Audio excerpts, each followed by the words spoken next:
मैं जो बात कह रहा था वो अधूरी रह गई। हुजूर पाक सल्लल्लाहु अलैहि वसल्लम ने नौजवानों से कहा तुम में से जिसकी ताकत है वो निकाह करे। हुजूर से पूछा गया किससे निकाह करें, कैसी औरत होनी चाहिए। निकाह से पहले के मामलात, औरत को तलाश करना ये अहम मसला है। जरूर इस चीज में अपना वक्त लगाएं। मैं नहीं कहता कि तलाशना नहीं चाहिए, तलाशें, इसलिए कि वो तुम्हारी नस्ल उससे चलने वाली है, तुम्हारा खानदान उससे आबाद होने वाला है।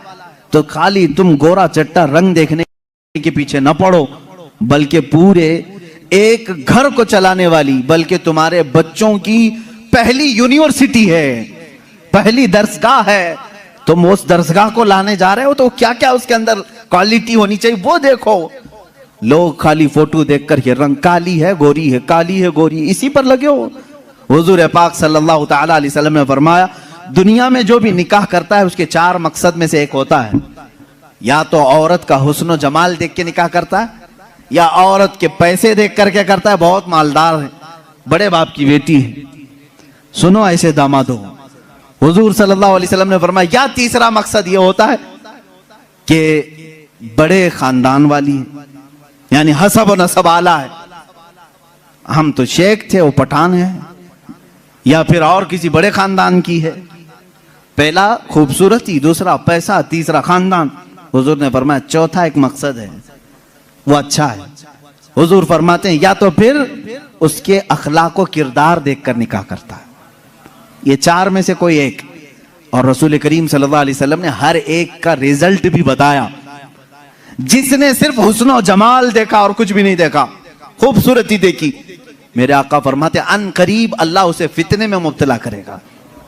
फितने में मुब्तला क्या, वो खुद अपनी बीवी पर शक करने लग जाएगा चंद दिनों के बाद। खूबसूरत है, पता नहीं कौन देख रहा है मेरी बीवी को, इधर से छुपाओ उधर से छुपाओ, और अगर वो कहीं निकल गई तो शक करने लग जाएगा, किससे बात करके आई, किससे तेरा ताल्लुक है, पूरी जिंदगी जहन्नम बना के रखेगा, फितनों में मुब्तला हो जाएगा।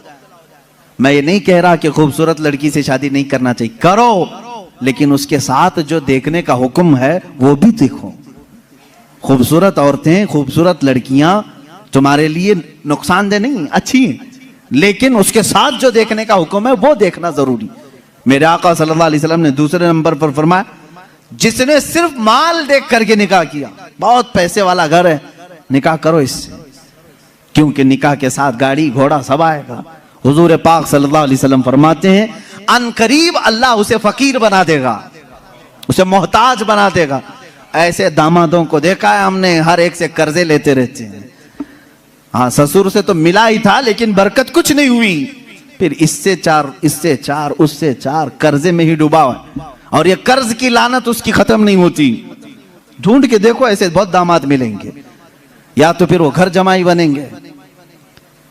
तीसरा जो बड़े खानदान को देखा, हुजूर पाक सल्लल्लाहु अलैहि वसल्लम फरमाते हैं अल्लाह उसे रुस्वा कर देगा, वो जलील हो जाएगा लोगों में। हाँ, जिसने अखलाक व किरदार देखा, औरत के अच्छे अखलाक व किरदार, उसकी दीनदारी देखा, हुजूर फरमाते हैं अल्लाह उसे दुनिया में भी बरकत देगा, आखिरत में भी बरकत देगा। अब इसके साथ प्लस क्या है, नंबर 1 तुमने दीन देखा, अखलाक व किरदार देखा, उसके साथ हुस्न जमाल भी मिल गया तो बोनस है तुम्हारे लिए, साथ में मालदार भी मिली तो भी प्लस पॉइंट है, बड़े खानदान वाली भी मिली तो और अच्छा है, सोने पे सुहागा है। हाँ, लेकिन नंबर 1 सबसे पहली चीज उसकी दीनदारी। तुम्हारे घर की औरतों को जब भेजो किसी लड़की को देखने के लिए, सिखा करके भेजो, जाते ही ये ना पूछें क्या क्या पकाना आता है, क्या क्या सिलना आता है, एम्ब्रॉयडरी आती है कि नहीं आती है, ये नहीं, सबसे पहला सवाल करो कि कुरान कितना पढ़ा है, कुरान पाक तजवीद के साथ जानती है नहीं। पहला सवाल करो अपनी बहुओं से, उन सासों के लिए मैं कह रहा हूं, कढ़ाई लिखाई और सिलाई ये पूछना बाद की बात है, पहली चीज उसका दीन पूछो। और उसके बाद मेरे अजीजों, हम सब के लिए सबसे पहला सवाल ये है, उस खातून से ये पूछो कि अहले सुन्नत व जमात से क्या ताल्लुक है। औरतों की तरफ से मर्द के घर जाएं तो भी ये सवाल हो, इसलिए कि ये इश्क़ मुस्तफा की जड़ है। और जहां जड़ खराब हो तो फल नहीं आ सकते। ये सबसे पहला सवाल है कि उसके घर में दीने मुस्तफा कितना है, इश्क़े मुस्तफा कितना है। ये सबसे पहली चीज। अब याद रखना, जिस खातून को इस सवाल के साथ तुम लाए हो, उसकी जिंदगी पूरी अल्लाह रब्बुल इज्जत की जिम्मे करम पर है। फिर औलाद अल्लाह के जिम्मे करम पर है। हुस्न जमाल के साथ अल्लाह तुम्हें बाअखलाक औलाद अता करेगा, बाअखलाक औलाद अता करेगा। लेकिन ये तरीका शादियों का इस तरह से रखो, अगर लोगों को ये मालूम हो जाए ना, आज तुमने रिवाज बना लिया, लड़कियों को देखने आने से पहले सबसे पहले लड़के की अम्मा यही सवाल कर रही है, लड़के की बहन यही सवाल कर रही है, कुरान कितना पढ़ा है, तजवीद कितना पढ़ा है। 2-4 घरों में ये होने लग जाए तो देखो लड़कियों को सबसे पहले अब कुरान पढ़ाना शुरू कर देंगे। क्यों? सबको मालूम है नहीं पढ़ाएंगे शादी नहीं होगी।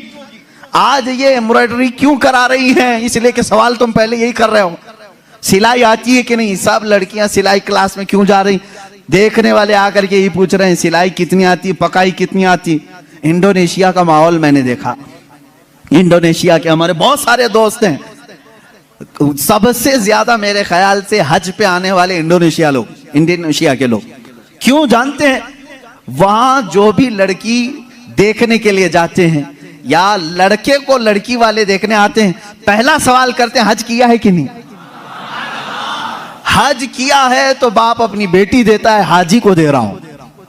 और इसी तरह लड़का भी फख्र करता है, मेरे तकरीबन 100 से ज्यादा इंडोनेशी दोस्तों, सबकी औरतें हज्जन है और वो खुद हाजी हैं। कहते हैं हमारे यहाँ शादी से पहले हज करा देते हैं, इसलिए कि इसी बेस पर शादी होती। ये कितनी अच्छी चीज है कि दीन का सवाल हो रहा है, दीन पूछा जा रहा है। हाँ, ये तो तुमने लड़कियों से जाकर के घरों में पूछा, कढ़ाई आती है, सिलाई आती है, पकाई आती है। और यही सवाल लड़की के घर वाले जब लड़के पर के पास आते हैं, क्या करते हैं?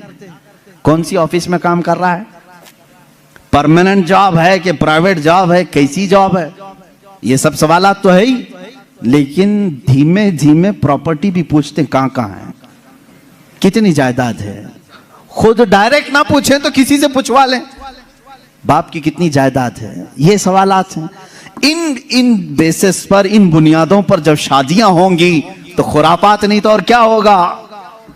इस्लाम की जो मुकद्दस शादियां थी वो किस बुनियाद पर होती थी जानते? एक वाकया मैं सुनाता हूं तुम्हें।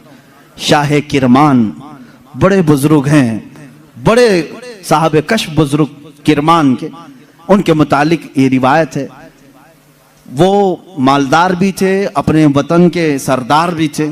एक दिन मस्जिद में आए, देखा एक नौजवान है, सीधा साधा है, मस्जिद में बैठा है, एहतिकाफ में लगा है, नमाजों में। रात को देखा आपने आकर के कुरान पढ़ रहा है, उसको ऑब्जर्व करते रहे। तीसरे दिन आपने आकर उससे पूछा कि बेटा तुम कहां से आए हो, कहां है तुम्हारा घर? कहा बस ये झोपड़ी है। एक छप्पर डाल करके झोपड़ी रखा था। क्या मकसद है? कहा अल्लाह को राजी करना है, बस अल्लाह राजी हो जाए, मैं इसके लिए दिन रात मेहनत कर रहा हूं। शाह किरमान ने पूछा तेरे घर वाले शादी वगैरह? कहा नहीं, मुझे कौन शादी करके देगा, मैं फकीर आदमी हूं, मैंने सोचा भी नहीं। शाह किरमान की बड़ी हसीन और जमील बेटी थी, उनके निकाह के पैगामात शहजादों से आए थे, आपने दिया नहीं था बेटी को। शाह किरमान ने कहा मेरी बेटी है, क्या मैं तुझसे निकाह कर दूं? उसने कहा आप बड़ा रिस्क उठा रहे हो, मेरे पास क्या है, मैं दिन भर थोड़ी मेहनत करता हूं, थोड़ा खाने पीने का मिल जाए उसी पर मैं गुजारा करता हूं, बाकी मैं अल्लाह के लिए वक्त निकाल लेता हूं, इतना कमाता हूं जितना खाने के लिए हो जाता है बस। शाह किरमान ने कहा मैं राजी हूं। उसने कहा फिर सोच लें, आप मेरा घर देख लें। कहा मैं तुझे देख लिया बस काफी, घर कहां है तेरा वो नहीं। अपनी बेटी से जाकर के कहा एक हसीन शहजादा मैंने तेरे लिए ढूंढ लिया। बेटी भी ऐसी नहीं कि चंचल हो, हुस्न की परी हो तो नाटक और नखरे आ जाए ना, शाह किरमान की बेटी थी। कहा बाबा जान आपने जो फैसला किया वो बिल्कुल सही हो। कहां घर है? कहा झोपड़ी में है एक, बस जो फड़ लगा करके दरख्तों के एक झोपड़ी बनाया हुआ है। ये शाह किरमान की बेटी वक्त के फरमा रवा वहां के सरदार और हाकिम की बेटी तैयार है।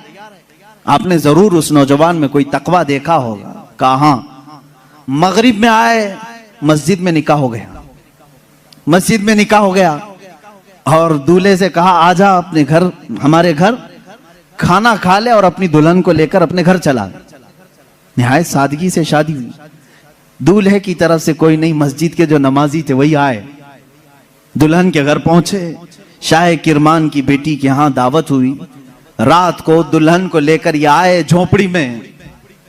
झोपड़ी में सिर्फ एक बिस्तरा लगा था, पर्दे का दरवाजा था, पर्दा गिराया और एक सुराही पानी की रखी हुई है, जिसमें मटका जिसको कहें आप, उस पर एक आधी रोटी रखी हुई है सूखी। खातून आई, सबसे पहले पूरी झोपड़ी को देखती रही और उसके बाद पूछी ये रोटी किस चीज की है। कहा आज कमाई के लिए नहीं गया, आज शादी थी तो आज आधी रोटी खाया हूं, कल के लिए इसको रखा हूं, आधी रोटी बचा कर कल के लिए रखा हूं। वो रोने लगी। खातून कहती मुझे लगता है मेरे बाप ने गलत फैसला किया, मैंने तेरी बड़ी तारीफ सुनी थी। वो नौजवान कहता है मुझे मालूम था बड़े घर की औरतें हमारे साथ कैसे रह सकती हैं, तुम बड़े बाप की बेटी हो। वो शहजादी कहने लगी ना, बड़े बाप की बेटी बड़े घर की तमन्ना नहीं कर रही है, मुझे मेरे बाप ने कनाअत और तवक्कुल सिखाया है अल्लाह की जात पर। मुझे इस बात का एहसास हो रहा है कि मेरा निकाह मेरे बाप ने उस शोहर के साथ किया जो आज खा करके कल के लिए बचा रहा है।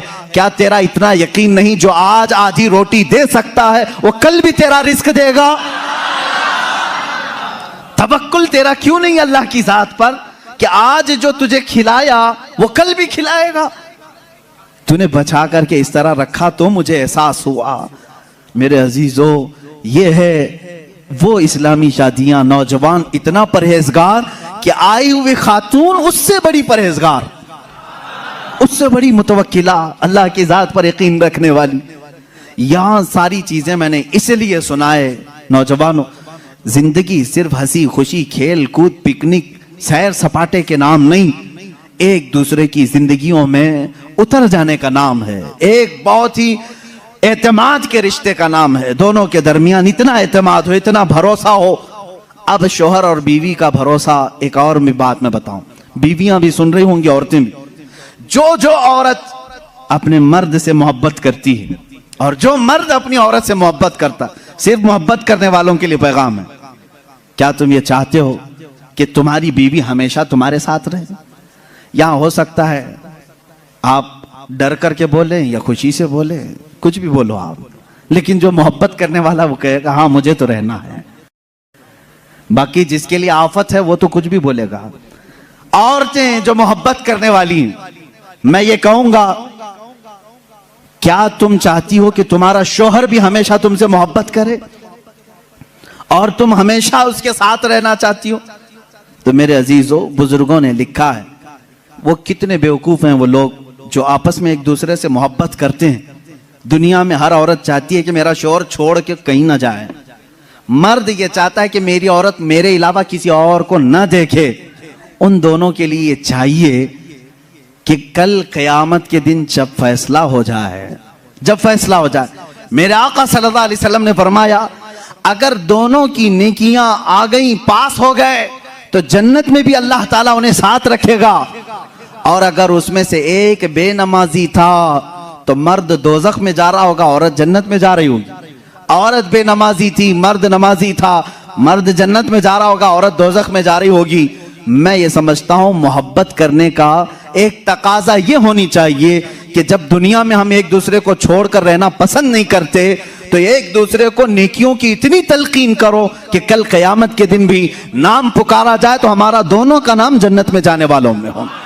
मैं भी उसके साथ हूं, वो मेरे साथ हो, ये मोहब्बत है। औरत को चाहिए कि अपने मर्द को नमाजों की तलकीन करे, मर्द को चाहिए कि अपनी औरत को नमाजों की तलकीन करे। ये है इस्लामी जिंदगी जिसमें आप खुशियों की और बहुत सारी मुसर्रतों की बहारें देखेंगे। अल्लाह के नबी सल्लल्लाहु तआला अलैहि वसल्लम की आइली जिंदगी और आपकी अज़दवाजी जिंदगी पर मुझे आज गुफ्तगू करनी थी। जो कुछ भी मैंने कहा है मेरे अजीजों, ये नमूने अमल है हमारे लिए। अल्लाह रब्बुल इज्जत हमारे सबके बच्चों के मुस्तकबिल नेक फरमाए। हर आने वाली दुल्हन को मौला ताला आने वाले ये घर वालों के लिए बरकतों और रहमतों का जरिया बनाए और दोनों के घरों में इत्तेहाद और इत्तेफाक मोहब्बतें नसीब फरमाए। ना चाकी ना इत्तेफाकी तलाक जैसी बहुत सारी नहुसतों से अल्लाह हमारे घरों की हिफाजत फरमाए। अल्लाह रब्बुल इज्जत हमारी इन महाफिल की बरकत से हर एक की जिंदगी खुशहाल फरमाए। जिनकी बीवियां बदकार हो चुकी हो मौला उन्हें सीधे रास्ते पर ला, जिनके शोहर बिगड़ चुके मौला उनको सिराते मुस्तकीम अता फरमाए, जिनके औलाद नाफरमान हो चुके हसनैन करीमैन के सदके मौला उन्हें सालेह बनाए, नेक रास्ते पर चलाए। व आखिरु दावाना अनिल हम्दुलिल्लाहि रब्बिल